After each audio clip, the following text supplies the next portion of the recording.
Olá, então hoje estamos fazendo uma atividade, acho que muito interessante e não vai ser só a primeira de outras, assim, espero, bem bacanas, que é a seguinte, é do meu canal, que vocês acompanham há tanto tempo, o canal Marco Antônio Villa, junto com o podcast Conversar.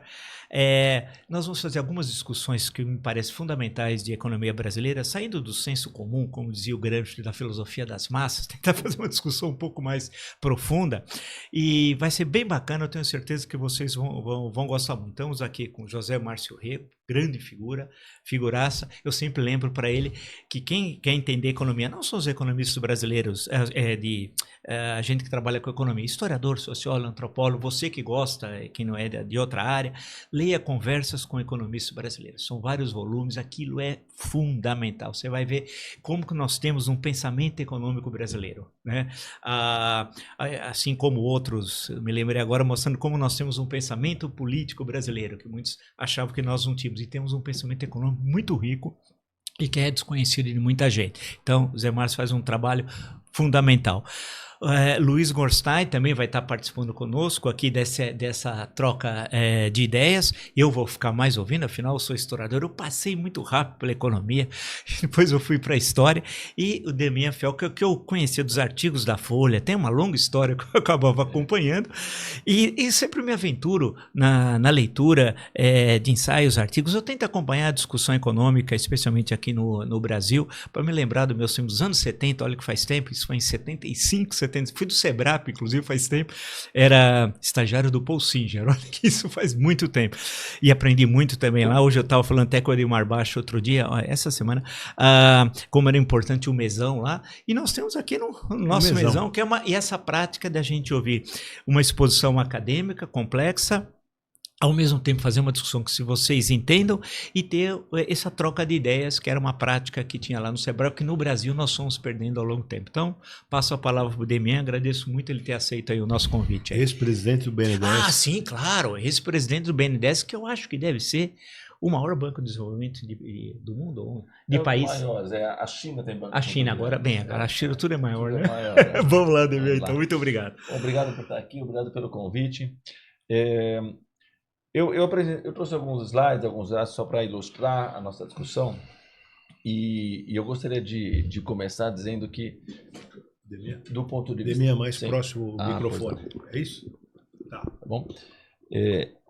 Dizendo o seguinte, nós tivemos no final do ano passado um evento de estresse fiscal, a taxa de câmbio subiu, os juros subiram ainda mais, houve revisões de inflação para cima, né? Foi um momento tenso. Infelizmente, nas últimas semanas, pelo menos, a taxa de câmbio voltou, né? Mas foi um evento, vamos dizer, significativo. E eu entendo que esse evento, ele, de certo modo, está muito bem explicado por um diagnóstico que eu apresentei no podcast aqui em 5 de dezembro, sobre a peculiaridade da nossa política monetária, né? A minha leitura é que a gente tem um problema na política monetária no Brasil, e eu tenho um diagnóstico de qual é esse problema e também uma sugestão de como a gente sair desse enrosco que o Zé Márcio gentilmente apelidou de tese fioca, né? Então aqui o que eu queria retomar muito rapidamente é o pano de fundo. Qual é a situação, o que nós temos de problemático na política monetária? E basicamente nós temos, na minha leitura, 2 problemas. Um, nos instrumentos da política. É simples isso, a própria taxa Selic, né, a taxa de curto prazo, como todos os bancos centrais, ou a maioria dos bancos centrais hoje pratica, mas que no Brasil, na minha leitura, ela é muito ineficiente. Ou seja, nós temos uma taxa de juros muito alta para pouca contenção da economia e, por isso, pouca contenção da inflação. E o outro problema, esse é mais, vamos dizer, dos anos atuais, quando eu digo parâmetros atuais do regime de metas, nós temos um problema de termos escolhido uma meta de inflação baixa demais, né? Então eu vou retomar bem rapidamente esses 2 e depois dizer como eu vejo o que ocorreu no final do ano passado, né? O primeiro ponto importante é o seguinte: nós vemos com grande frequência no debate econômico, nos jornais, uma discussão sobre os gastos primários, né? Que são os gastos do governo, gastos e receitas menos o custo financeiro. E fica a impressão de que a política monetária é só consequência, né? Então, o primeiro ponto que eu gosto de trazer é o seguinte: será que a nossa política monetária é normal e o nosso problema está fora da política monetária, está na economia, está no risco, está na dívida, está em outras coisas? ou nós temos um problema na política monetária? E a minha leitura é que nós temos uma anomalia na política monetária. Aqui é uma tabela, eu mostrei com mais detalhe antes, mas basicamente são países desenvolvidos, países em desenvolvimento, países da América Latina, todos eles com o mesmo regime que nós, o regime de metas de inflação. E para um período longo, todo o século XXI, tem 24 anos aqui, né? Então, nós não estamos falando de um ciclo recessivo, nem de um ciclo de expansão, nem de alguma crise específica, nem de algum momento de excepcional crescimento, nem de commodities altas, nem de commodities baixas. Estamos falando de uma grande média, porque estamos falando de um quarto de século, né? Longo do ré. É um longo do ré. Então, é um modo de suavizar eventos específicos. E a outra coisa que também suaviza é que estamos falando de grandes médias, né? Estamos falando de 21 países de diferentes tipos. Bom, disso daqui, de maneira muito assim ilustrativa, o que nós podemos tirar? O que é uma taxa de juros em termos reais, né, ou seja, acima da inflação, normal? 1,5%. Certo? Tem períodos que são mais altos, períodos mais baixos, etc. Diferentes países, diferentes épocas, crises. 1,5% é a grande média disso daqui. Perfeito. Tem, vamos dizer, uns 500 dados aqui, né? 24 anos vezes 21 países. Qual foi a taxa de juros média acima da inflação real do Brasil no mesmo período? Quase 6. Nossa. Então, ou seja, a gente tem um nível de juros que é 400% do normal, em termos reais. Então, eu entendo que nós temos uma anomalia. Alguém poderia dizer, isso é consequência de outras coisas. Não há nada na política monetária que explique isso. Minha leitura não é essa. Minha leitura é que tem algo na política monetária que explica isso. E aí eu uso 3 referências, como eu comentei, quem tiver mais interesse, vale a pena olhar o outro podcast, não vou me alongar para não roubar muito tempo aqui, mas nós temos algumas abordagens que focam na política monetária. Uma delas é do Afonso Celso Pastore, né? Foi professor da USP, eu cheguei até a fazer um curso com ele, foi presidente do Banco Central. Também fui aluno dele, nos anos 70. Foi presidente do Banco Central, inclusive no regime militar, e ele tem um artigo de 96, tem um de 2002, e basicamente ele fala, olha, nós temos um problema por conta da dívida indexada. O Nakano também fala, muita gente fala que a dívida indexada, a Selic, é um problema porque ela ela não varia, vamos dizer, o valor presente, não tem o efeito riqueza, né? Perfeito. O Pastore adiciona um tal de efeito renda, que eu acho que é importante, que é diferente do riqueza. Tem gente que junta os dois. Depois nós temos um argumento, esse é meu, vamos dizer, de um artigo dá para achar um artigo do Valor de 2011, que é o fato de que a dívida não é pré-fixada, como o normal, mundo afora, e grande parte dela é em Selic, também faz com que a Selic tenha menos impacto sobre o crédito. Uhum. E resumindo, o que é esse impacto? É que normalmente, assim como o consumidor sofre um efeito riqueza, ou seja, eu tenho um edifício, um título do tesouro, um ativo qualquer, né? Quando o juro sobe, eu desconto uma taxa mais alta, cai o preço presente. Supostamente, o efeito riqueza é que o consumidor se sente mais pobre e ele gasta menos. Nos bancos ocorre algo parecido, porém na minha leitura ainda mais potente, que é o quê? Se os bancos tivessem títulos só pré-fixados e não títulos em Selic, os bancos sofrem uma perda no seu balanço. E aí os bancos se tornam mais cautelosos e seguram o crédito. E isso segura a economia. E depois tem um terceiro elemento, de outro conjunto de 4 autores aqui, que diz o seguinte, nós temos também, além disso, um problema de que economias como a brasileira sofrem ainda um grande peso de desvalorizações cambiais. Essas desvalorizações cambiais têm efeito sobre a inflação.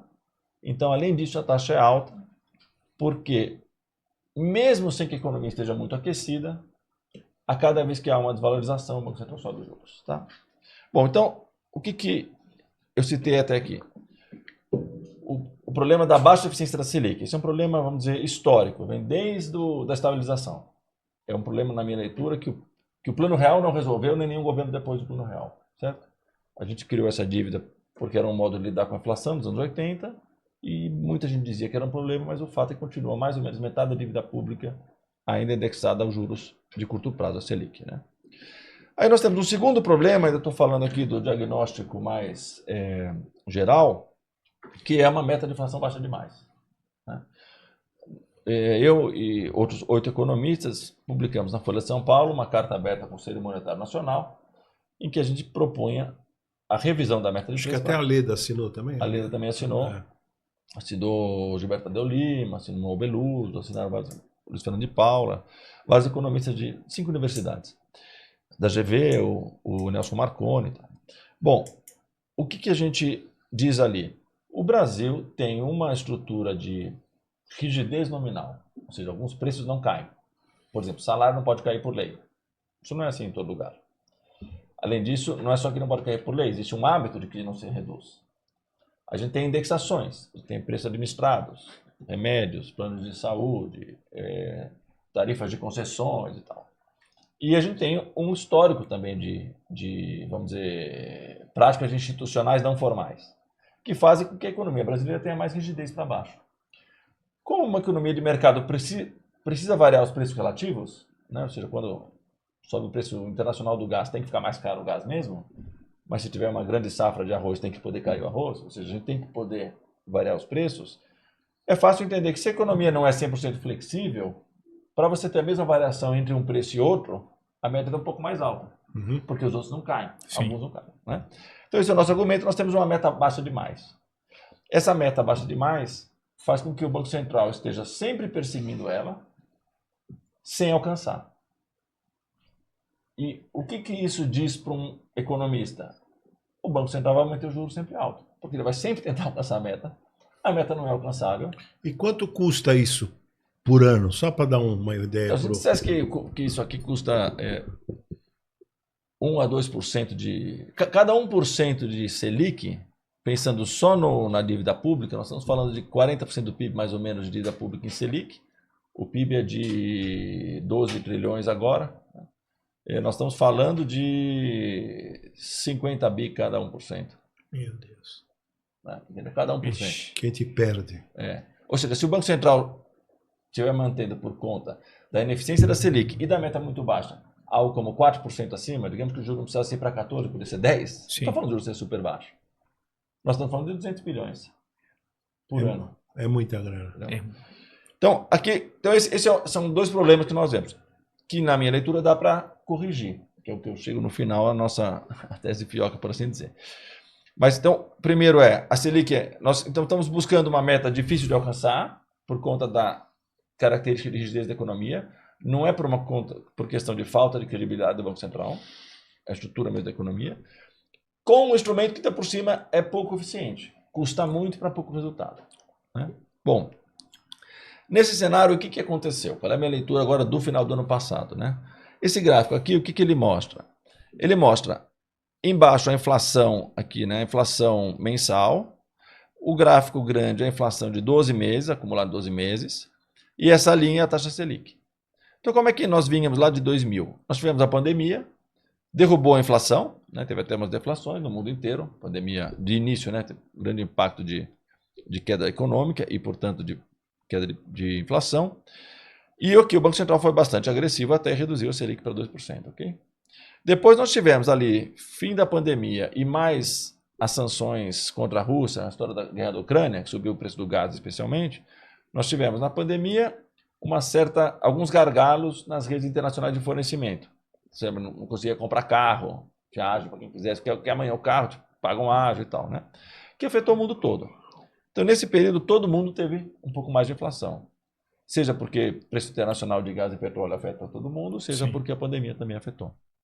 No Brasil não foi diferente, houve então um grande aumento de inflação, a inflação foi subindo e bateu aqui a casa dos 10% entre fins de 2021 e fins de 2022, vamos dizer, meados de 2022, né?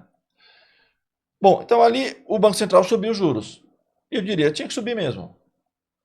Talvez, agora trazendo para a questão da ineficiência, se a Selic não tivesse esse problema de eficiência, talvez não precisasse ter chegado em quase 14%.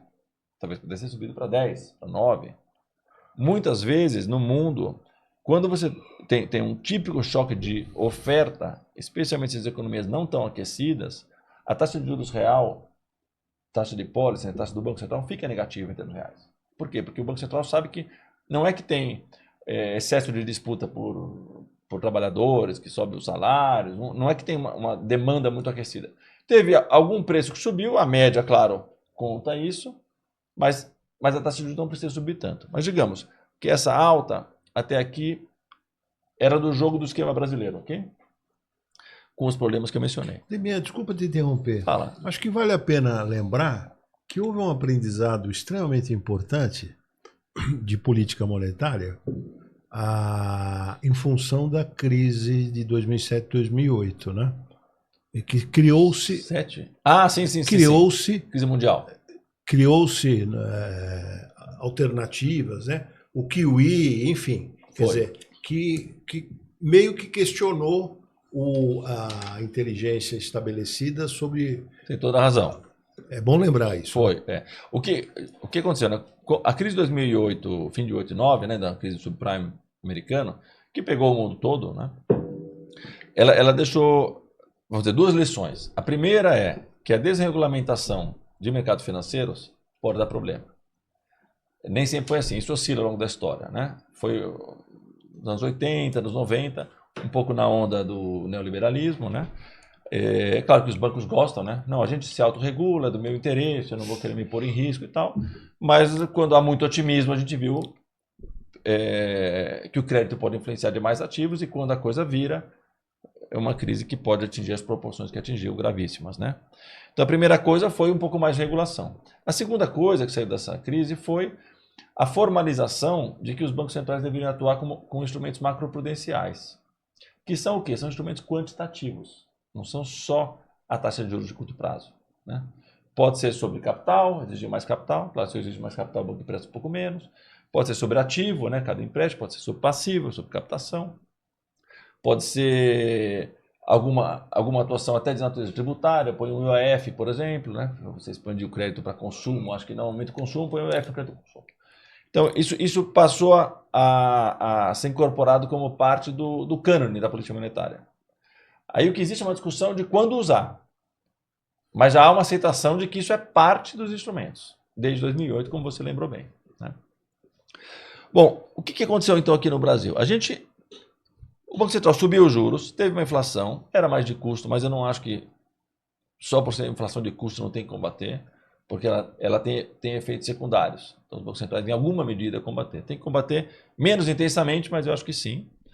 E aí a inflação caiu, né? A gente vê aqui a partir de meados de 22, né? Começa a cair. E ali, segundo trimestre de 2023, já estava na faixa de 4 de novo. 4 em 12 meses, né? Sim. 12 meses, a inflação mensal já estava baixa há mais tempo, né? O Banco Central ainda segura um pouco os juros altos aqui em cima, né? Até meados de 23 e começa a cair.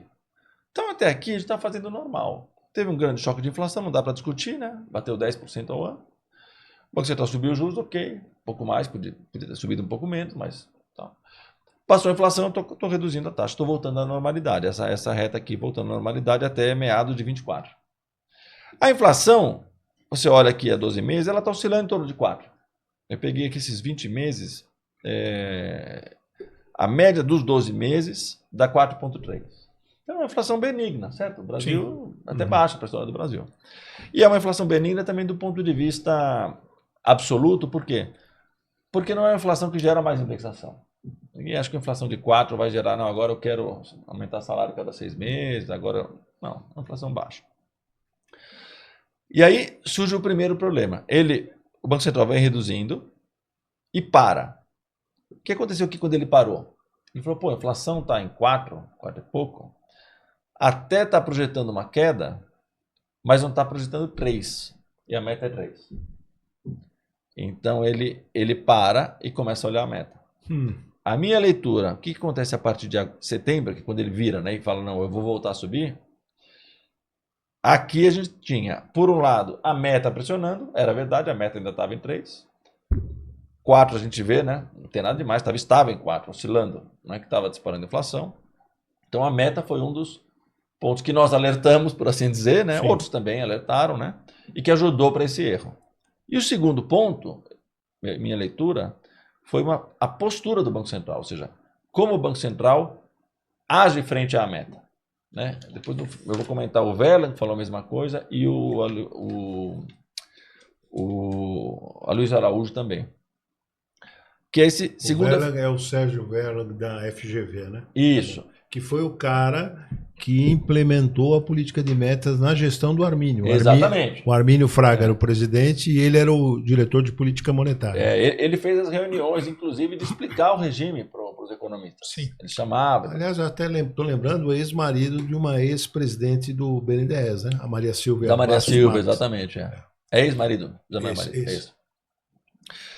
Bom, então até aqui a gente tinha a meta pressionando na direção errada, certo? Se tivesse corrigido a meta, ou nunca seguido a meta, pressionando para um lado. E outro, que é a postura. Aqui é para juntar a ofensa à injúria, né? O que aconteceu? Esse aqui é o cenário de 23 de agosto de 24 do Boletim Focus, a mediana das expectativas do mercado. Ou seja, isso aqui é o que o mercado estava dizendo, que a princípio é uma opinião média abalizada. O mercado estava dizendo para a sociedade e para o Banco Central também, o próprio Banco Central coleta isso, que sim, a inflação de 2024 está em torno de 4,3, que é o que eu falei, estava sendo em torno disso, né? Que em 2025 ia cair para 3,9, para 26 ia cair para 3,6, para 27 ia cair para 3,5. Então, qual é a situação? O Banco Central tem uma meta de 3, o mercado diz, eu não vou cair para 3 ainda no ano que vem, mas o mercado não diz que a inflação vai subir. O mercado diz, não, a inflação está caindo, lentamente, mas está caindo. Em certo sentido, dá para dizer, está convergindo para a meta. Né? Cada ano está menor que o outro. Então, nesse cenário, eu jamais teria revertido o ciclo de juros. Por quê? Porque é um cenário que eu estou dentro da meta em termos das margens, a meta vai até 4,5 de margem, né? Está caindo, e eu, inclusive, é o seguinte, a autoridade monetária nunca tem certeza do futuro. Claro que ela talvez é o agente econômico mais bem informado sobre inflação e juros, mas mesmo ele não tem certeza do futuro. Pode vir uma safra ótima e cair o preço dos alimentos, pode vir uma guerra e subir a energia, pode a taxa de câmbio subir por uma razão, pode cair por outra, né? Você não sabe. Então, aqui era a situação de você continuar observando. Você fazer um discurso, olha, está convergindo, está dentro da faixa das metas. Nós continuamos mirando 3%, estamos observando, seguindo e tal. Em vez disso, o que faz o Roberto Campos Neto? Fala, não, eu quero ser um economista que vou cravar em 3. E faz um discurso dizendo, as expectativas estão desancoradas. Esse discurso me parece um pouco cabotino, vou te dizer. Por quê? Ele deu uma sacaneada no Lula, né? Eu não entro tanto na política, mas tem essa cara. Olhando aqui, Vila. Pô, o cara, nós perdemos, tá certo? Sim. Ninguém me tira até agora, né? Ele falar em sacanagem, então, ele foi mais sacana com o Bolsonaro, que ele subiu de 2 para... Não, mas ali era... Aí já era o fim do governo. Se diz até que ele favoreceu o Bolsonaro porque reduziu para 2, que foi muito agressivo. Eu não acho, mas tem gente que acha que 2 foi agressivo demais. Mas é que aqui, assim, como que eu estou dizendo o seguinte, cair numa pandemia extraordinária, eu não critico. Subir quando você tem a inflação que subiu mesmo, tá, eu acho que poderia ter subido um pouco menos, mas tá dentro, entendeu? Agora, a inflação caiu, tá estável há 2 anos, você vem reduzindo. O patamar que ele tinha parado, esse patamar aqui, antes dele retornar, era 10,5, 10,40, entendeu? A inflação rodando a 4 e pouco. Ainda é juro real de 6%, é um juros altíssimo ainda.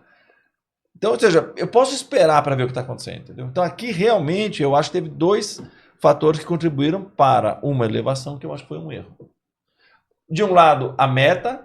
Roberto Campos tem só, vamos dizer, metade da responsabilidade, porque é o Conselho Monetário Nacional que aprova, né? Com o ministro da Fazenda e Planejamento.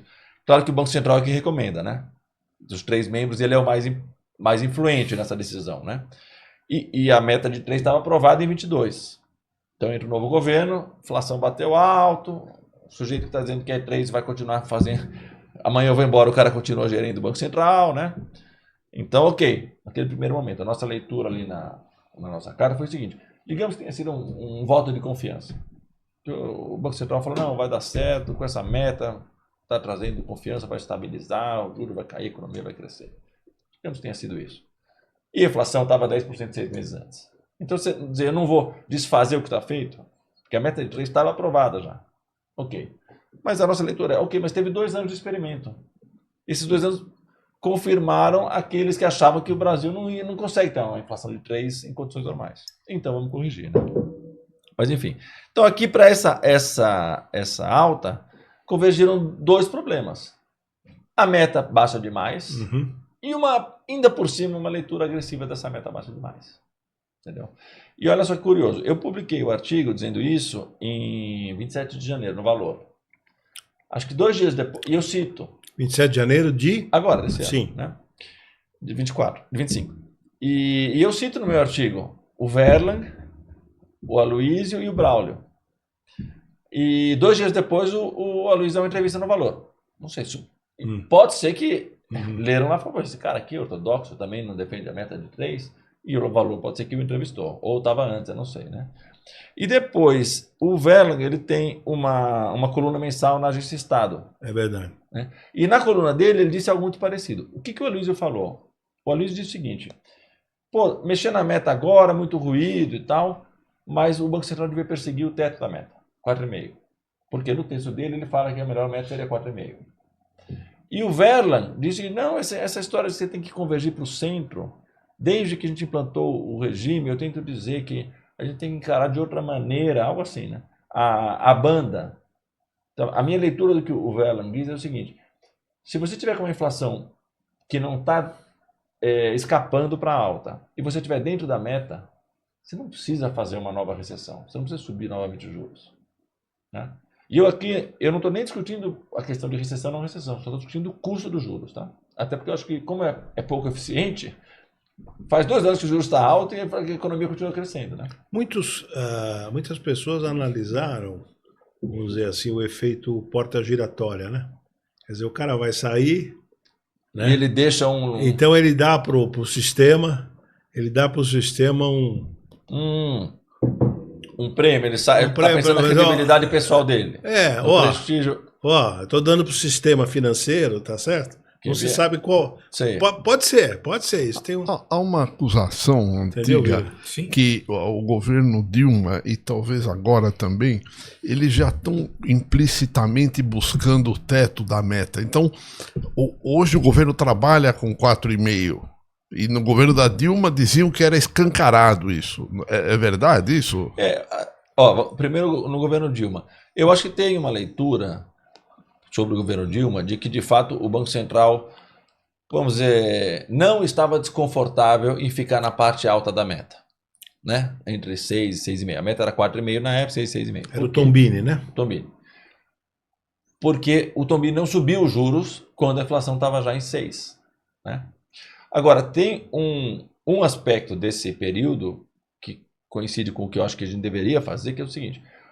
O Banco Central, na época, para evitar, eu acredito em parte, o elevado custo dos juros, procurou segurar a economia com macroprudenciais, pôs IOFs, trabalhou um pouco a parte quantitativa, né? Porque o Banco Central tem muito poder sobre o sistema bancário, né?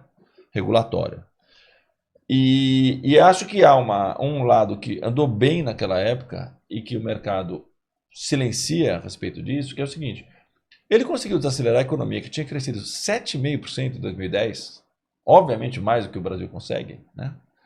Para 2% em 2012, com juros de 4% real. Ou seja, se fosse essa versão aqui, ele tinha posto os juros em 10% real, a economia não tinha desacelerado. Então, eu acho que ele acertou, o Tombini, em usar a macroprudencial junto com juros. Agora, você poderia dizer, não, mas ele devia ter acentuado, mantido a economia desacelerada, 12 em vez de 13, 2013 a economia voltou a crescer. E a inflação ficou naquela faixa alta. Para fazer a inflação convergir mais. Isso poderia ser, é uma crítica que existe. Né? Agora, eu acho que aconteceu diferente. Por quê? Porque quem conduzia os juros era o Roberto Campos Neto. E ele tentou cravar em 3. O que acontece é que deu errado. Que é o meu artigo do Valor. Eu acho que ele tentou, não é que ele quis tolerar, entendeu? Porque o que seria você tolerar uma meta, vamos dizer, entre o centro e o topo? Seria ter mantido 10 ali, não voltar a subir os juros. Né? Esse aqui, essa fase aqui. Porque eu estou com juros em 10 e pouco. A inflação está rodando em 4 e pouco, eu espero um pouco mais. Claro. Você subir os juros numa situação dessas é querer cravar, é querer sair como o herói do combate à inflação, custe o que custar, entendeu? Então, o que eu estou dizendo que aconteceu? Ele reverteu a trajetória em setembro, na minha leitura, desnecessariamente. Por quê? Ok, tinha a meta puxando para baixo, verdade que ele mesmo defendeu essa meta de 3, mas ele tinha que todas as expectativas mostravam a inflação pelos 4 anos seguintes dentro da faixa da meta. E ainda por cima caindo um pouquinho. Então ali foi uma opção do Banco Central. Quanto custou isso para o país? Isso aí? Cara, muitíssimo. Porque se a gente está indo para 14, não, chutando assim, 4 pontos é aquela conta que fez 200 bi por ano. É o custo Roberto Campos. E o que aconteceu aqui? Que aí a leitura do Aloysio Araújo. Ele diz o seguinte, por que ele defende a meta de 4,5 e não de 3? Porque ele diz que o Brasil tem uma situação de fragilidade fiscal. Então, se você puser uma meta muito baixa, isso ele dizia antes da crise. Um artigo dele é de 2016 e outro é de janeiro de 24. O Banco Central, tentando ir buscar uma meta muito baixa, eleva o custo da política monetária e, dependendo do tamanho da dívida, pode dar a impressão de que a dívida fica explosiva. E aí, quando dá essa impressão, os agentes fogem para ativos, especialmente câmbio, e em vez de você reduzir a inflação, você aumenta a inflação. Se você chegar nesse ponto que chama dominância fiscal, né? Os economistas falam. Bom, então aqui o que aconteceu? O Banco Central começa a subir, os profissionais que fazem as projeções e mandam para o Banco Central, o foco, começam a rever. Bom, então eu achava que ia cair, porque olha só que interessante aqui, ó. Não é só que a inflação estava em queda, né? A projeção média de inflação dos economistas de banco, consultorias e tal. É também que os juros estavam em queda. A tua setinha daqui quase que é invisível. Ah, tá. Então, 2024, a inflação prevista de 4,25. 2025, inflação prevista de 3,9. 2026 de 3,6. 2027 de 3,5. Mas não é só isso que a média da opinião dos profissionais de mercado dizia. Também dizia o seguinte, que a Selic ia cair.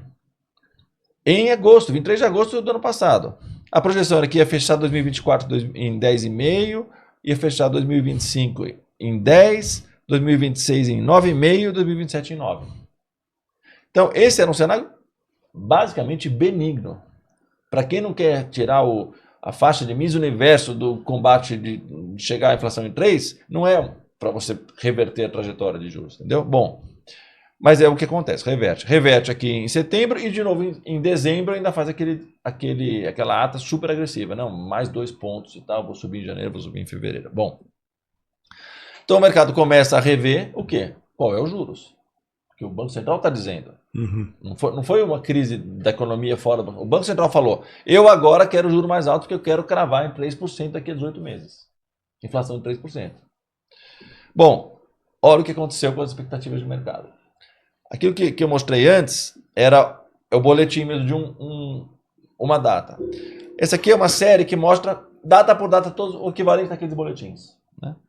Então a gente tem que o déficit nominal, o déficit público, né, total, incluindo a parte de custo financeiro e a parte primária, vinha nessa faixa de 6% mais ou menos, 5 e pouco, dependendo do ano. O primeiro ano era 6, um pouquinho mais de 6, aqui.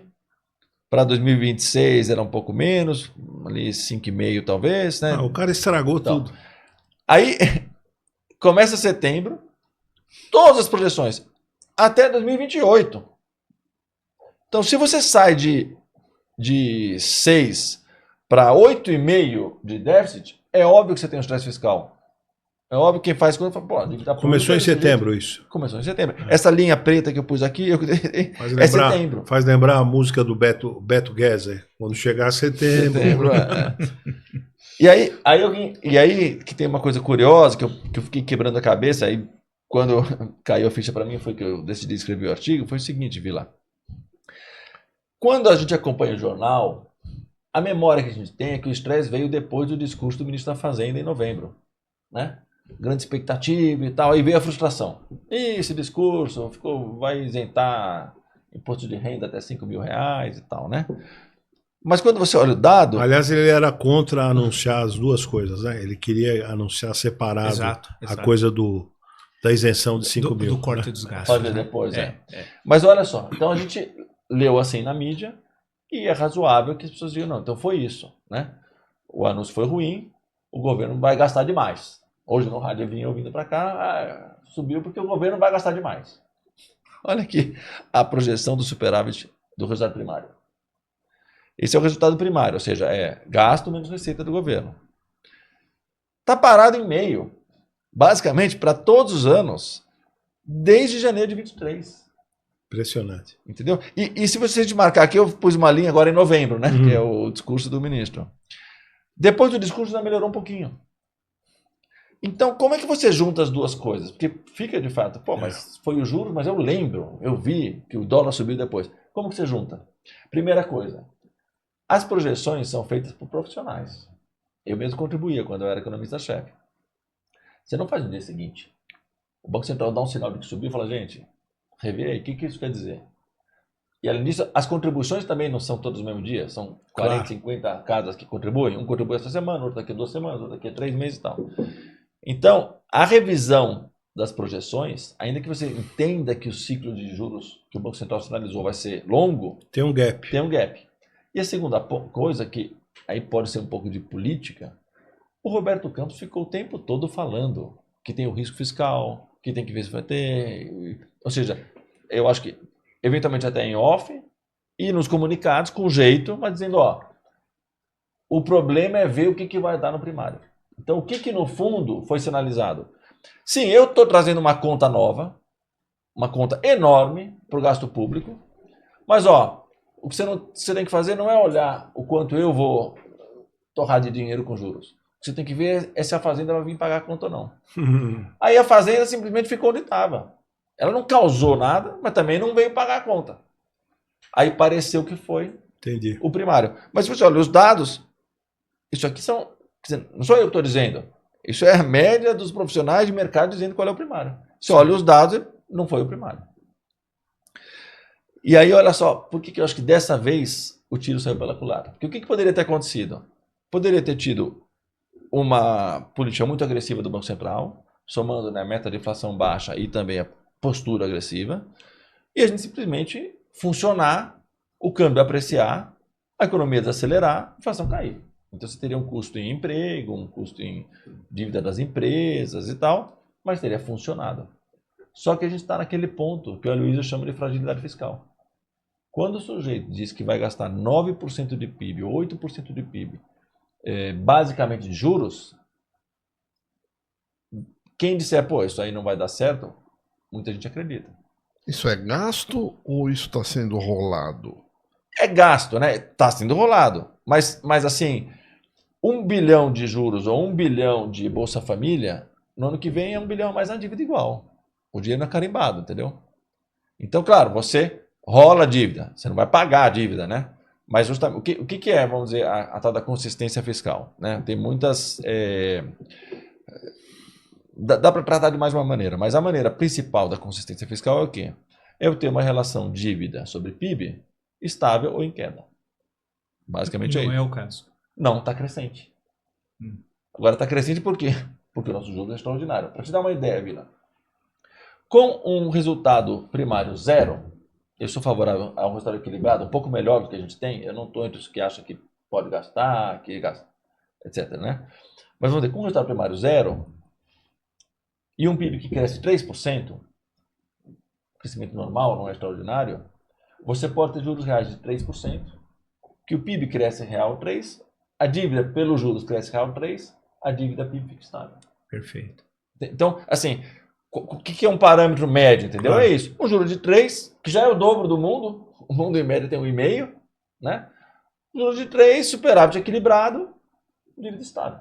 Então, isso, você não vai pagar a dívida, entendeu? Mas você rola sem ela ser... Esse superávit que você disse que está baixo, está ignorando todas essas coisas que estão fora da contabilidade? Não. Não, porque esse aqui é o que o mercado diz. Entendeu? Então, o mercado, vamos dizer, se o tirar da contabilidade é assim, o governo não vai deixar de segurar assim, ele não vai segurar o gasto por conta da regra. No fundo, talvez a melhor maneira de entender é o seguinte, não é tirar da contabilidade, é tirar da regra. Ou seja, não é que o cara some com o gasto está lá. Tá lá. Mas ele não vai pôr o gasto para segurar alguma coisa por conta da regra, entendeu? Esse gasto Rio Grande do Sul é um exemplo? Exatamente. O primário sem Rio Grande do Sul foi um déficit de acho que 0,2, 0,1. Com o Rio Grande do Sul foi em torno de meio. Mas quando o mercado projeta, ele projeta meio. Porque, vamos dizer, o tirar da regra é só assim. Por que o governo não segurou mais outros gastos? Porque esse 0,3 o Rio Grande do Sul ele não contou. Mas sempre entra na conta, entendeu? Então, nesse aqui, que é o do mercado, esse meio aqui está incluindo tudo. Tá? Bom, aí olha só o que aconteceu. Por que eu acho que deu um tiro no pé? A linha preta aqui é a taxa de câmbio, que a gente lê do lado direito, é o eixo direito. Aqui, tá vendo que vai até 6,5, né? 5 a 6,5 mais ou menos, taxa de câmbio. A linha preta. As outras 4 linhas são a expectativa para a inflação, que a gente lê do lado esquerdo, do número azulzinho aqui, tá? Então, o que a gente tem? A gente vinha com uma taxa de câmbio aqui, ó, linha, nesse centrão aqui do meados de 2023 a meados de 2024, né? A gente vinha com uma taxa de câmbio em torno de 5, né? E com a inflação meio que estabilizada na faixa de futura, né, de 3,5, né? A do ano corrente mais alta, mas indo lá para frente 3,5. A taxa de câmbio aqui, a partir de meados do ano passado, julho, você vê que sobe e oscila, né? Essa preta aqui, ó, né? Fica ali na faixa de 5,5, 5,70, 5,40 e tal, né? E aí já começa a subir as expectativas de inflação. E veja só essa questão de que justificar qualquer alta de juros por desancoragem de expectativas, que eu acho também um pouco enganosa a linguagem. Que é o seguinte, os estudos sobre taxa de câmbio, impacto na inflação, oscilam, eu chamo de pass-through, né? Que seria o quanto do câmbio passa para a inflação. Repasse, né? O repasse, exatamente, o repasse. O repasse do câmbio para a inflação de consumidor, oscilam as estimativas, mas são de 8, 10 a 15. Grosso modo, 12%. Tá?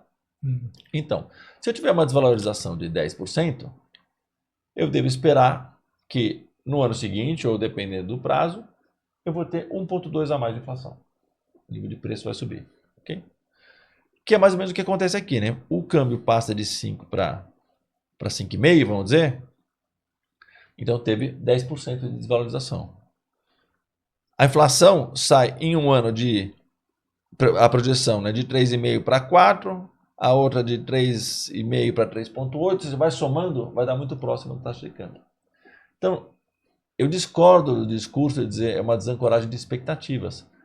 Não é que... Porque quando você fala desancoragem de expectativas, parece que é o seguinte, o Banco Central não está rigoroso o suficiente e o mercado não confia no Banco Central. Então, se eu fizer um juros ainda mais alto, eu vou reancorar as expectativas. Essa leitura é que eu acho enganosa. Por quê? Porque não tem uma mudança da confiança do Banco Central. Tem a taxa de câmbio, desvalorizou, eu tenho que fazer conta. Eu sei que tem repasse. Então, eu estou lá fazendo conta, projeção para a inflação, desvalorizou o câmbio, eu subi a inflação, não tem desancoragem no sentido de confiança, entendeu? E o que aconteceu aqui depois? A segunda rodada, que é quando a gente vem primeiro a elevação de juros e, portanto, a perspectiva de que o juros vai ser muito alto por muitos anos. É isso que, no fundo, o Roberto Campos disse com o discurso dele, porque não é que ele só mexeu no mês. Ele fez o discurso, vamos perseguir, como é que o Copom põe na ata? Perseguir firmemente a meta de 3%. Então, se eu estou lá aconselhando o chefe do asset ou o tesoureiro da companhia, eu digo, olha, eu acho que a inflação é muito difícil chegar em 3. Esse cara diz que vai ficar firmemente buscando 3. Esse cara vai manter o juro alto até onde a vista alcança. Anos e anos de juros altos. Né? Bom, então ele faz isso aqui em setembro. E aí, em novembro, vem a Fazenda e fala, não, ó, eu vou cumprir o que eu estou falando. Eu não venho pagar a conta nova do Banco Central. Aí o câmbio estressa mais.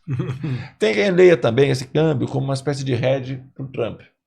A discussão aí é mais de mercado, né? É verdade. Que o Brasil tem um mercado profundo e fizeram hedge, o Trump foi, voltou, tal. Pode ser. Mas aqui a gente leu nos jornais isso, né? O estresse.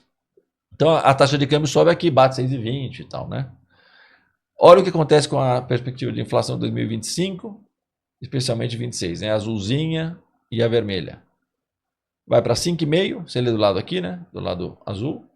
Então, do ano que vem, a gente estava com 3,9 em agosto, antes do novo ciclo de juros, no meu entender, provocar o estresse fiscal, que dessa vez provocou câmbio e inflação, porque quando você sobe os juros, normalmente era para esperar que o câmbio apreciasse, né?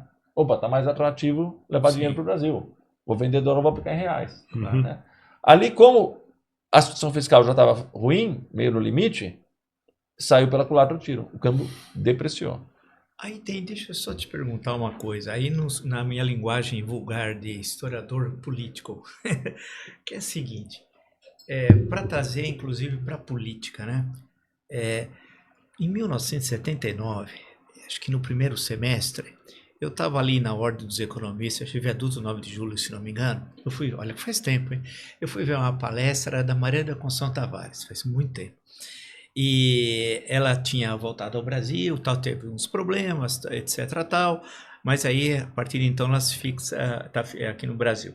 E na época usava-se uma expressão, eu lembro de um calendário do Sindicato dos Bancários, ciranda financeira, era a expressão que se tinha.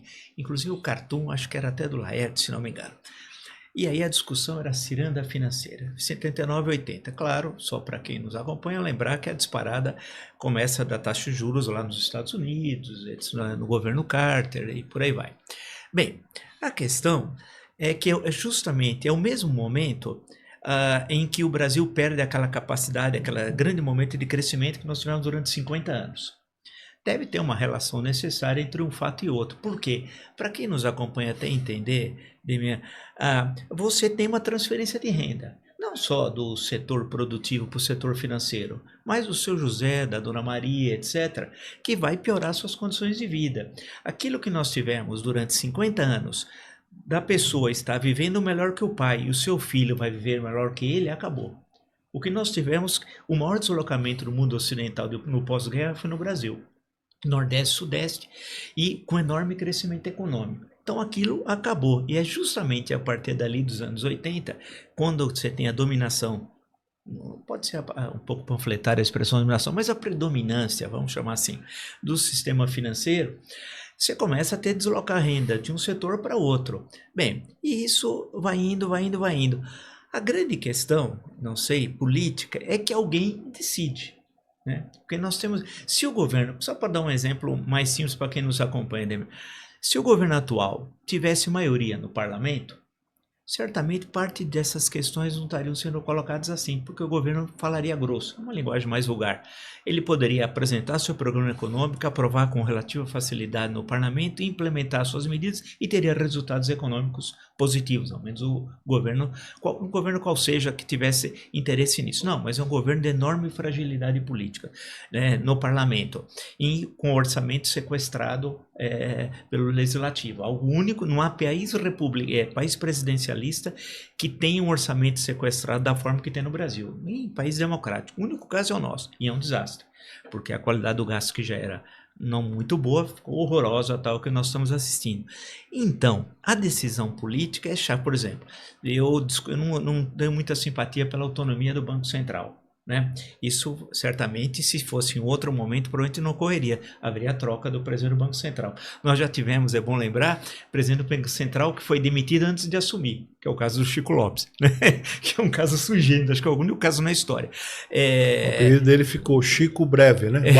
O Alan Greenspan ficou 18 anos, né, no presidente do Banco Central, 18 anos. E o Chico Lopes ficou 18 dias. 18 dias. E não estamos falando de um economista que tem contribuições importantes. Eu li os trabalhos dele porque eu estou acompanhando ali os anos 90, fazendo uma história política e tem de passar, claro, por toda essa discussão, que foi complicado naquele momento, que envolvia a questão do câmbio, tudo isso. Então, a minha questão é a seguinte, você tem... não quero cair no panfletarismo e na linguagem ultra vulgar, mas para ficar mais simples, para as pessoas entenderem, politicamente, se nós tivéssemos governos, ou atual, para não ir mais no passado, que tivesse uma estrutura orgânica, não um ministério que é muito fraco que nós temos, o ministério é muito fraco, que tivesse maioria no parlamento e tivesse, alguns não gostam, mas eu gosto da expressão, um projeto nacional para o país, porque o Brasil só cresceu naqueles 50 anos porque tinha projeto. Tem pessoas que falam, quando eu ouço falar em projeto nacional, eu ponho a mão no bolso. Você não entende nada de história. Porque foi o grande momento que o país cresceu. Agora, em algum momento nós perdemos o pé, ali no final dos anos 70 e nos anos 80. Você citou o pastor, eu lembro uma vez conversando com ele no meu canal, falei, qual foi a experiência do senhor chegar no Banco Central, abrir o cofre e não ter $1? Porque não tinha nada. A reserva estava em zero ali. Ele falou, olha, foi terrível para mim. Então, que não é o caso agora, porque agora são cofres e cofres, né? Nós nunca tivemos reservas tão altas ao longo da história. Lembrar que o Carvalho Pinto viajou para os Estados Unidos, 63 ministros da Fazenda, e nós não tínhamos reservas negativas no segundo semestre de 63. Então, só para pegar exemplos, para que as pessoas muitas vezes perdem a noção da história e acham que o Brasil sempre viveu o que está vivendo agora. Não, teve problemas terríveis de balanço comercial, que eram questões simples, mas nós não tínhamos, por uma série de razões, inúmeras dificuldades. Então, eu queria apimentar com a questão política. Nós temos setores que acabam sendo ultra favorecidos. Você falou num cálculo na questão do Zé Márcio aproximado, alguém ganhou 1 ponto na Selic, significa uma fortuna. Quando a gente discute aumentar o Bolsa Família, que não acho que tem de aumentar. Eu acho que tem que ter outro tipo de programa. Mas aumentar R$50, cai o mundo. Né?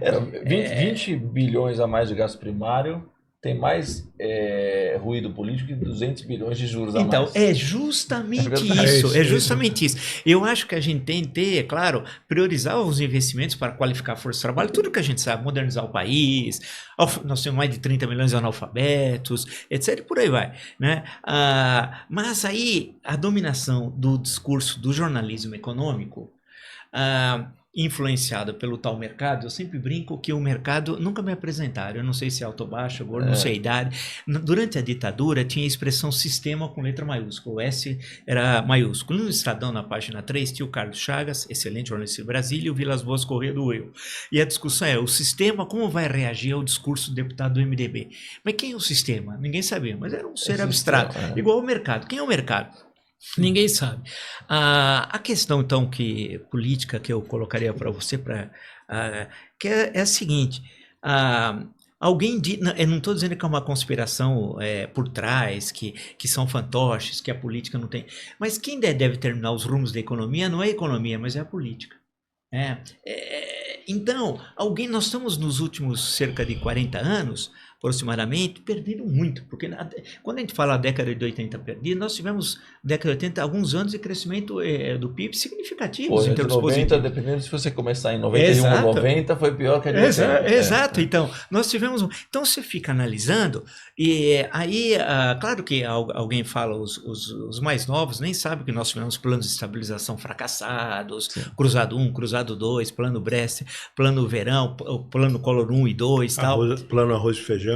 Então, do Maílson da Nóbrega, né? Que era ausência de plano, né? Que era ausência de plano. Que era, eu acho que o desespero dele também, que era empurrar a eleição de 89 e depois. Só que nós chegamos na primeira quinzena de março a 84% em 1990, né? E que eu tenho um estudo sobre o governo Collor que eu fiz, eu conversei com todo o pessoal do plano Collor, quase todos, e eu entendi até os fundamentos do plano Collor e tal, mas acabou, por uma série de razões, fracassando. Mas para resumir e sintetizar, a leitura sua eu entendi e a gente fica desesperado, porque para olhar agora a conjuntura, se a gente olhar o próximo biênio, 25 e 26, e até o presidente eleito em 26, que vai governar 27, 28, 29 e 30, vai ser isso que é herança maldita, porque é uma situação terrível, é um cenário muito difícil. Como é que fica isso? Desculpa a extensão só um adendo na tua colocação para o Demian explorar. Aí está o charme do que eu chamo de tese Fioc. É que você não está mexendo na estrutura de política monetária. Você só está fazendo ela menos custosa. Menos custosa. É fácil. A tese Fioca, o charme dela é que você, dentro da estrutura que você tem, tá certo? É isso. É só mudar a meta. Não tem nenhum choque, nada que Esse é o charme. Tem três coisas muito interessantes do que você falou. Uma, é verdade que nós estamos desde, eu diria, vamos dizer, desde o Plano Real, uma nova fase da economia, né? Com a inflação e tal, com uma estrutura de juros muito altos e que isso tem implicações políticas e ganhadores políticos. E os ganhadores, não necessariamente políticos, no mundo político, né? Os rentistas. Certo? Sim. Então, isso influencia a opinião. Eu, normalmente, não estou entre os que destacam essa questão do interesse dos rentistas, ou até alguns identificam os bancos e tal. Por quê? Porque o que eu quero é dar uma solução técnica que eu acho que funciona. Claro. Mas, dito isso, eu vou te dizer uma coisa. Até por repercussão do que eu tenho dito recentemente, eu começo a ficar achando que tem mais política na história. Porque veja só, o que é a minha tese? Que é essa última aqui que o Zé Márcio apelidou de tese fioca. É o seguinte, como é que a gente então endereça esse problema da anomalia na taxa de juros muito alta, que gera todas as consequências? Mesmo que não tivesse o estresse do ano passado, continua sendo uma anomalia, continua gerando um grande custo para o Estado, né? Então, primeiro aqui, no caso conjuntural, a gente corrige a meta, ou a gente fica próximo de buscar o teto, como sugeriu o Verlan e o Aloysio, dois economistas ortodoxos, né? Um deles, como você bem lembrou, era o diretor de política monetária que introduziu o regime de metas de inflação no Brasil, certo? Então, o primeiro a gente tem que parar de perseguir o 3%. O 3%, desculpe, está errado. É um crime. É um erro, assim, pra você ter uma ideia, a relação hoje do próprio relatório do Banco Central. Quanto precisa de juros para cair 1% da inflação? 4% de juros. Então, eu vou gastar 200 bilhões, porque a inflação não pode ser 4, tem que ser 3. É um absurdo. Entende? Então, esse é o primeiro ponto. Mas se achar que tem risco de você mudar a meta, etc., prefere vou ser mais tolerante, pode ser. O que eu digo é, aquele discurso de vamos perseguir firmemente a meta de 3% nos próximos 18 meses... É conversa para dormir. É pior do que isso. É posar de herói quando você está prejudicando o país. Certo? Isso é fundamental. Isso é posar de herói quando você está fazendo algo errado. Certo? Porque é aquela coisa... Todo mundo já trabalhou em grande empresa ou qualquer lugar grande.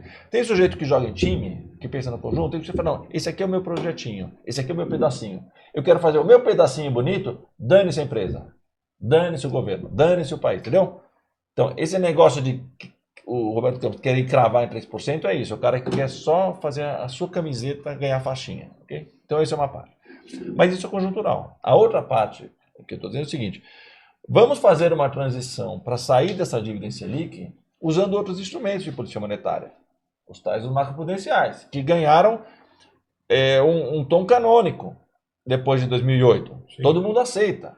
A questão é, não é o momento, é só para estabilidade, não é para conter a inflação e tal, né? Vamos usar isso, vamos acelerar a economia e, como eu dizia para o Zé Márcio na última vez, vamos colocar o mesmo grau de pressão monetária contracionista com juros mais baixos. Ou seja, em vez de eu apostar só na Selic, eu ponho um IOF aqui, eu exijo um pouco mais de capital ali, eu seguro o crédito lá, e, portanto, eu estou segurando a economia igual, só que eu posso ter menos Selic. O custo é mais. Então, a gente tem uma boa notícia aqui. Nós temos um bônus fiscal de corrigir uma anomalia na política monetária. Agora, dito isso, o que você mencionou da política, eu acho o seguinte, Vila. Eu tenho defendido essa tese e discutindo com algumas pessoas, e eu noto, especialmente de alguns mais aguerridos economistas ortodoxos, um desejo de combater a tese. Só que o sujeito pega e fala, não, porque vocês estão querendo achar que mais inflação não traz crescimento, porque vocês estão querendo subir a meta para gastar mais. Eu falo, onde é que está escrito isso? Eu falei que você tem que dar um outro instrumento, eu falei que você tem que fazer a política monetária combinando instrumentos. E eu falei que a meta não é que eu quero subir em geral, é que 3 está errado, mas 4 pode. Não estou dizendo que quando for 4 passa para 5, quando for 5 passa para 6, etc. Né? Exato. Mas o sujeito insistindo. Aí eu fiquei pensando, por que o cara é contra?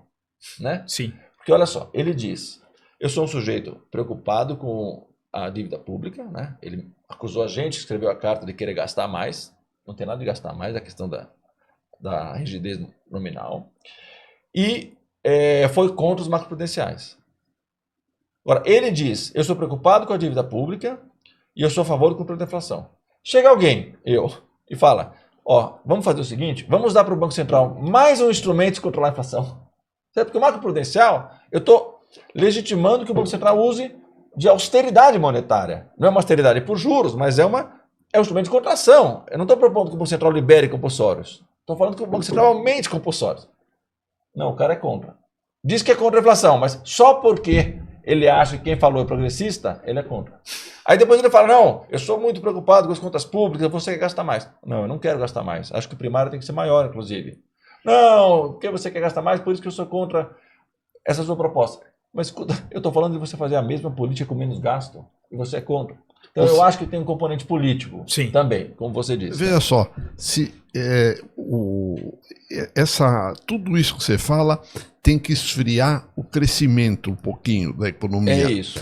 E isso vai contra a política de reeleição, que foi uma das coisas mais nefastas da história do Brasil, na minha opinião. Quer dizer, a reeleição obriga o cara a ter uma boa imagem.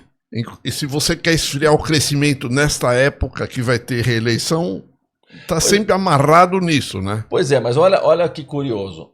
O Vila dizia, mas tem interesses a favor dos juros altos, dos juros extraordinariamente altos. E aí, eu que em geral não entro para isso da política, eu acho que tem, começa a ver que tem, por quê? Porque quem está criticando a tese não são as pessoas de governo, são os economistas de mercado. Os economistas supostamente anti-PT. Os economistas, entendeu? Ou seja, estão criticando, não é para ajudar o governo.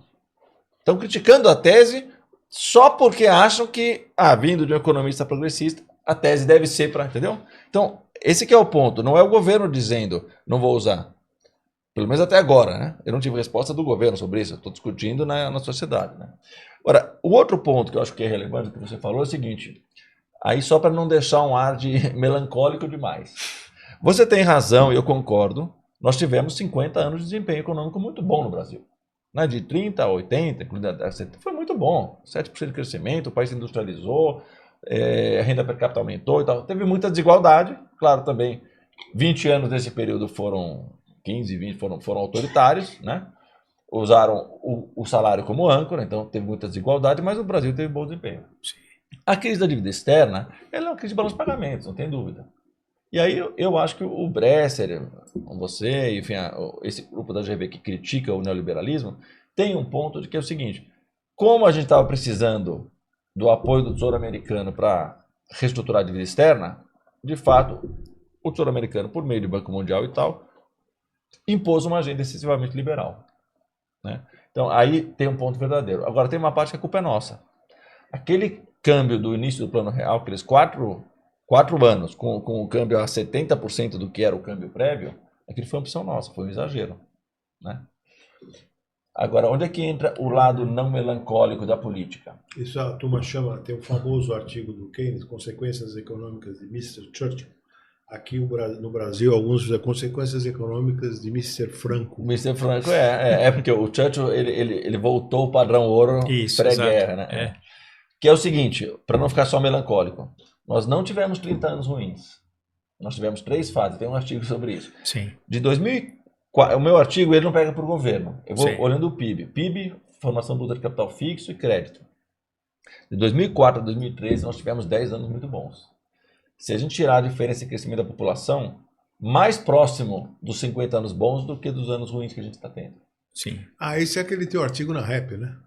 O da REP é o primeiro e tem uma versão... Maravilhoso. Então, a gente teve ali 10 anos que o país cresceu 9 dos 10. A média foi 4%. Exceto ano 2009, né? Que foi um ano complicado. Mas mesmo assim, no mundo foi inteiro. zero. Foi zero. Os Estados Unidos tiveram em 2009 a maior recessão desde 1946. A União Europeia caiu 4,5% do PIB. Sim. É um nível de crise ali que só vem em país emergente.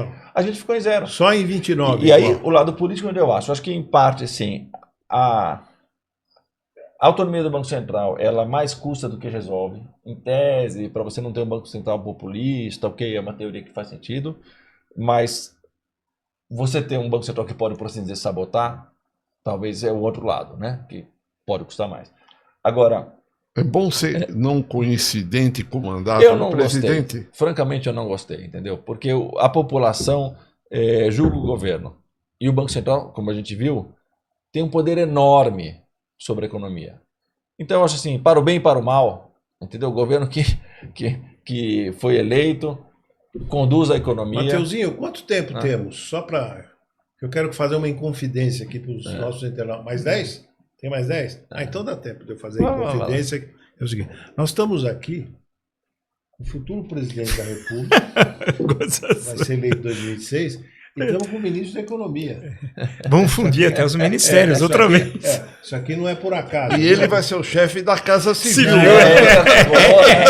Você é embaixador do Brasil em Washington. Eu fico lá com a minha neta, com o meu neto. Mas então, desculpa, eu tomei muita água e eu sou obrigado a fazer essa inconfidência. Agora, vejam a mudança de qualidade, né? Com pessoas como essa daqui. Mas eu ia fazer uma pergunta. Como é que você analisa as abordagens? Você falou do Aloysio Araújo, do Sérgio Vellan. Como é que você analisa, em geral, a Camisa de Força Ideológica, o livro dele, da Companhia das Letras, o André Lara, e as ideias do André Lara? Como é que você... Eu vejo assim, confesso que eu não me aprofundei no que o André Lara escreveu. Então fica a sugestão de você... me aprofundar. Mas se eu fosse fazer um comentário com o risco de talvez ser um pouco superficial, porque eu não estudei tanto, eu entendo que o André Lara Rezende, ele capturou com razão o clima internacional a respeito de política monetária e fiscal, que era, se os juros é zero ou quase zero, eu posso ter uma outra postura fiscal. E especialmente para o fiscal de investimentos. Né? O Larry Summers, por exemplo, diz isso. Né? Usa o JFK, o aeroporto de Nova York. Fala, bom, por que a gente tem que ter um aeroporto ruim se o governo se financia a zero? Né? Vamos investir. Um bom aeroporto vai ajudar a economia, traz eficiência. Need, can and should. Entendeu? Então, eu acho que esse é um ponto bem relevante do que o André fala, e ele é menos fiscalista, né, na linha de... Não sei. Eu tenho uma leitura, nesse ponto talvez um pouco mais conservadora do que a dele. Por quê? Porque no Brasil, como a gente tem essa taxa de juros absurda, eu sou preocupado com a situação fiscal. Entendeu? Então eu não acho que se aplica aqui. Se um dia a gente fizer a transição, porque a minha tese da transição qual é, Vila? É o seguinte, por que há 30 anos a gente continua com essa dívida em Selic, que faz com que a taxa de juros seja pouco eficiente, que por sua vez explica um juros tão alto? Né? Muitos juros, a economia não desacelera. Mas peraí, explica por que então você falou que era bom que a dívida fosse pré-fixada. Isso. Mas por que não é? Exatamente. Ela vem do período da inflação. O Brasil usou os instrumentos de indexação, inclusive indexação de títulos públicos, né? Mas várias indexações, para evitar uma fuga da moeda. Né? Quando você tem inflação muito alta, por exemplo, na Argentina, o que acontece? O título foge para o dólar, foge para imóveis. Salvo erro, um dos criadores é o próprio André, né? Um dos criadores da URV. Não, e da Selic, não? Da Selic, não sei. Eu sempre teve alguma taxa. Mas, enfim. Então, o que acontece? A gente cria isso nos anos 80 e tem um lado bom. A gente não dolarizou a economia, como a Argentina. A gente tem uma estrutura de crédito interno e tal. Quando vem a estabilização, a princípio ia se reduzir. Bresser fala, Nakano fala, vários falam, inclusive alguns economistas do próprio Real falam, nunca reduz. Tem uma leitura que faltou decisão. O Tesouro Nacional quis ficar na Selic. A minha leitura, estou terminando um artigo acadêmico sobre isso, é o seguinte, não vai reduzir enquanto os juros não for mais baixos. Por quê? Porque se os juros de curto prazo ficar tão alto, você não consegue fazer com que o outro lado do balcão, ou seja, quem tem o dinheiro vai aplicar, queira ir para o pré. E aí se o Tesouro diz, não, eu não vou emitir título em Selic, vou só emitir pré, e o Banco Central não faz nada, a taxa cai. Como o Banco Central tem que manter a Selic alta, o Banco Central começa a fazer a sua própria operação, que são hoje o que a gente chama de operações compromissadas. Está na casa de 1 trilhão, eu acho. Muito alto. Então, se a Selic não for baixa, a gente não vai conseguir tirar o passivo público de Selic. Você pode até o Tesouro não fazer, mas o BC vai ter que fazer. Entendeu? Então, para fazer, essa é a minha transição. Você usa macroprudenciais, ou seja, você segura um pouco mais a economia com instrumentos quantitativos, você reduz a Selic porque você tem mais instrumentos ajudando a controlar a inflação, a economia e a inflação, e aí você entra com uma estratégia de, sim, emitir mais títulos pré-fixados e reduzir os títulos em Selic. No governo da Dilma, até o governo Temer acabou, falava assim, a TJLP ela tira a potência da política monetária. Agora não tem mais TJLP, isso melhorou? Para quem acreditava, está com problema hoje, né? Porque, olha, a Selic foi para 8% em 2023. Os modelos do BC, quem faz modelos próprios, eu fazia, enfim, de modo geral, estimam que da Selic, ou da taxa básica de juros, para a atividade econômica, leva um ano mais ou menos. 3 trimestres dá um ano. Então, se você põe 8% de juros reais em 2023, a economia tinha que ter entrado em recessão, ou caído bastante em 2024. Certo? 8% a gente viu, 400% de um juro normal. A economia cresceu mais do que em 2024 que em 2023. E por quê? Então, porque a Selic não funciona. Porque a Selic é pouco eficiente, entendeu? Sim. Então você gasta uma fortuna e não desacelera a economia. Como não desacelera a economia, a inflação não cai, você continua com a Selic alta. Sim. E transfere renda, né, para o sistema. Agora, grosso modo, o sistema financeiro. Os economistas ortodoxos falam que tem um vazamento fiscal, quer dizer, o gasto público muito forte impede a Selic de funcionar. A Selic de funcionar. Exato. Que é uma hipótese que faz sentido, só que quando a gente olha os dados não é o que está acontecendo. Por quê? Porque o primário não subiu. Poderia ser, ou seja, no mundo, né, onde a taxa básica funciona melhor do que no Brasil. Um governo fala, não, eu vou fazer mais esse plano, mais esse, eu vou construir, vou aumentar salário, vou fazer um monte de coisa, então eu vou fazer 2% de déficit primário. E o Banco Central, vendo a inflação, tem que subir mais os juros. Então, em tese, funciona assim. Só que no Brasil o que está acontecendo não é isso. Por quê? Porque o primário está igual. Então não foi isso que empurrou a inflação, entendeu? Deminha, o teu artigo que eu adorei, até pedi para você fazer uma exposição no Mangaba, né? É de quando na Rap? Agora me... Acho que aquele primeiro que eu falo dos 10 anos de crescimento e o novo desenvolvimentismo é de 2022.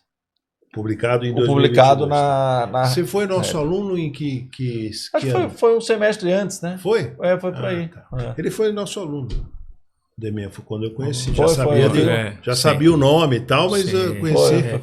Então, deixa eu só perguntar uma coisa bem rápida. Quer dizer que a questão central é diminuir a dívida pública. É isso em Selic. Em Selic. Então, torná-la sustentável. Torná-la sustentável. Sim. E não pode. E porque isso leva a puxar o freio da economia, ou seja, do crescimento econômico. Em tese, ou melhor, porque eu penso o seguinte, grosso modo, nós temos a menor taxa de desemprego da série histórica, desde 2012, né? O que não é pouco num país com os nossos problemas e tal. Aumentou certamente a massa salarial, né? Por consequência. Nós temos uma inflação muito baixa, né? 4%. Se a gente olhar, veja, na série histórica, não vamos nem ver naquela mais do passado, veja, que era uma loucura tal. Então, muito bem. O nosso saldo na balança comercial é fantástico. As reservas, nós acho que nunca são altas.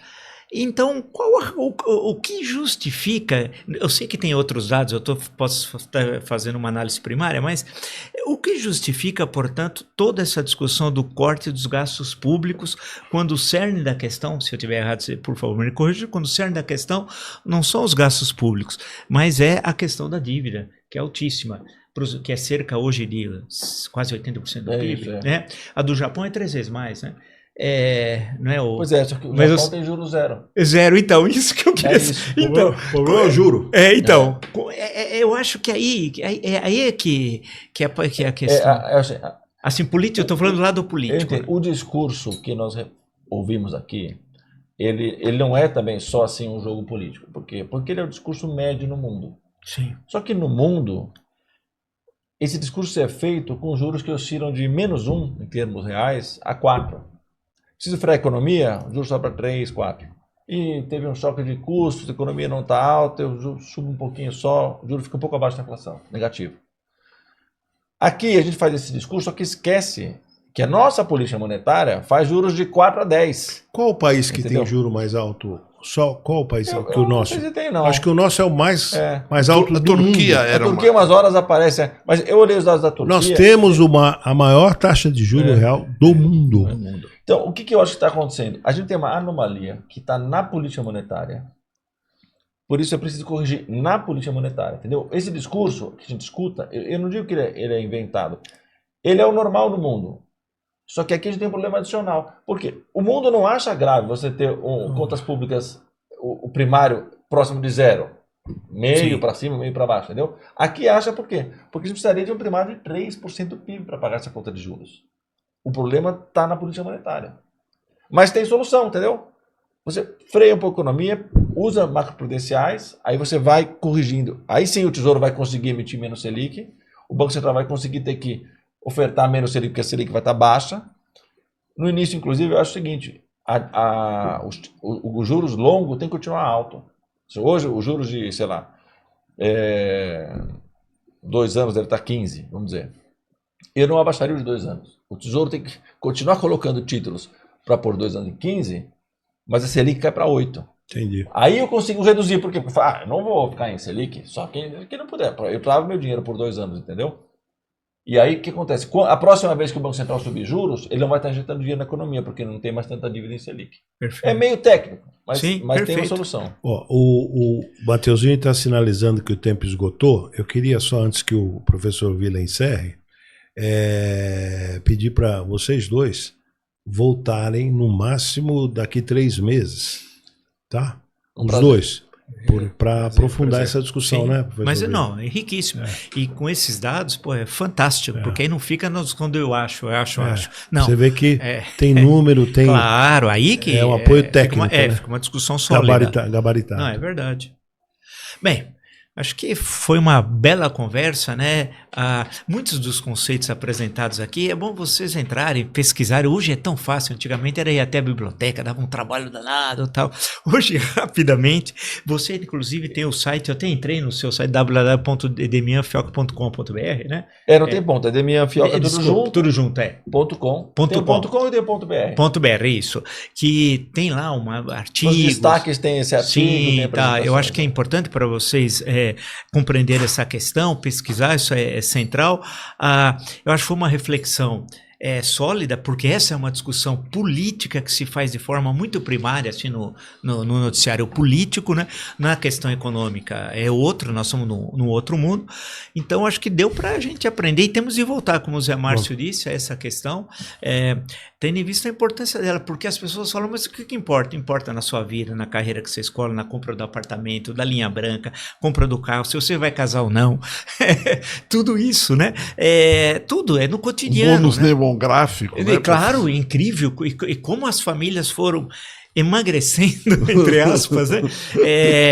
Tudo isso, nós não temos ainda crescimento negativo, mas estamos logo chegando lá, né? Se a gente olhar a evolução da população aqui no Brasil, como outros países têm. Então foi riquíssima a discussão. Então agradecer o Zé Márcio que teve essa ideia de, junto com o Conversário e o Marco Antônio Villa, foi muito bacana. O Luiz Gorsay colocou uma série de questões e o professor Demir falou que eu conhecia. Tinha assistido aqui no canal, mas conhecia de texto lá da Folha de São Paulo, quando ele foi presidente do BNDES, não é pouca coisa, registre-se.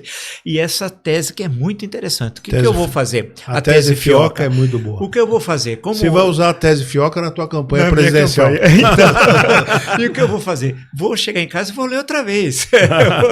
Ler para aprender e estudar, porque são questões fundamentais. Só transferir, passar por Demian para... Isso. Só agradecer a oportunidade aqui. Foi muito bom, sempre muito simpático. E é um debate importante, eu acho. É um debate importante. Não é transformar ele em ponto político para cá ou para lá. A gente se aprofundar num tema que tem o que melhorar aqui. Né? É verdade. Te parabenizo. É verdade. Obrigado, professor Villa. Obrigado a todos. Obrigado, Luiz.